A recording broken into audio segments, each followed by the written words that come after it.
हरियाणा के सभी दोस्तों को नमस्कार। हरियाणा की भारतीय जनता पार्टी सरकार ने पूरे राज्य में खनिज माफिया के साथ प्रत्यक्ष और परोक्ष समझौता करके लूट खसूट मचा रखी है। आज मैं उसके सारे सबूत उजागर करने के लिए आपके समक्ष आया हूं। सबसे पहले आप इस वीडियो को देखिए।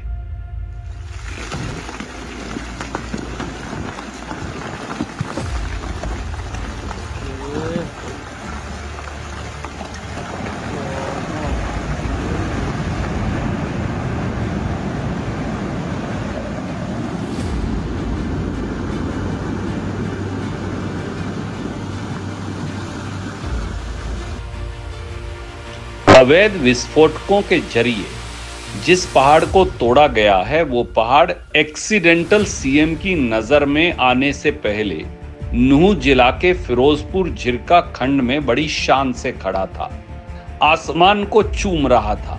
लेकिन अब वही पहाड़ लूट खसूट की इस भाजपा सरकार के माफिया की भेंट चढ़ चुका है।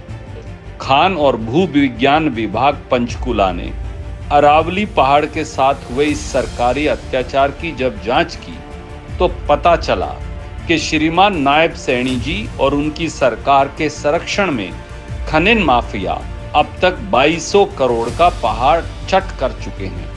लूट की राशि एक बार फिर सुनिए, चौंकिए मत, पूरे 2200 करोड़।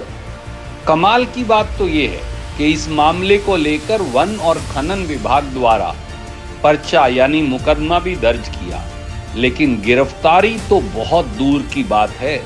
अब तक तो पूरा पहाड़ तोड़ देने वालों की पहचान ही नहीं, यानी पूरा पहाड़ गायब हो गया, पर किसने तोड़ा, कैसे उसमें बम लगाए, ये किसी को मालूम नहीं। इससे ज्यादा हैरानी की भी कोई बात हो सकती है जब चोर खुद कोतवाल के साथ मिले हों और कोतवाल चोरों से मिला सत्ता की शहतीर पर बैठा हो तो ऐसा ही होता है। यहां मैं आपको यह भी बता दूं कि जिस पहाड़ को बम लगाकर जमींदोज किया गया है यह अरावली पर्वतमाला का हिस्सा है और सुप्रीम कोर्ट के माननीय न्यायाधीश ने इस पर किसी भी तरह के खनन पर पूरी तरह से प्रतिबंध यानी स्टे लगा रखा है।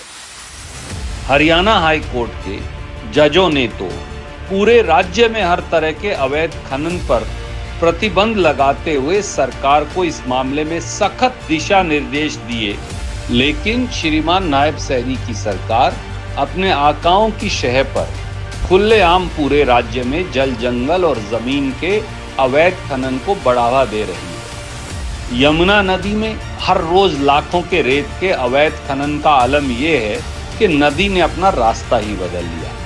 पिछले साल इसी वजह से लालपुरा के किसानों की करीब 200 एकड़ भूमि बाढ़ की भेंट चढ़ गई, पर सरकार ने क्या किया? कुछ नहीं। सरकारी देखरेख में हो रहे इस अवैध खनन की वजह से पूरे राज्य के इकोसिस्टम चरमरा चुका है। सरकार की नाक के नीचे अवैध खनन का पूरा कारोबार चल रहा है, लेकिन डबल इंजन की सरकार अपने दोनों कानों में तेल डालकर सोई पड़ी है। क्यों? क्योंकि काली कमाई का तरबूजा कट रहा है तो उसका हिस्सा नीचे से ऊपर तक पहुंच रहा है। यही हरियाणा में अवैध खनन की सच्चाई है। जय हरियाणा, जय हिंद।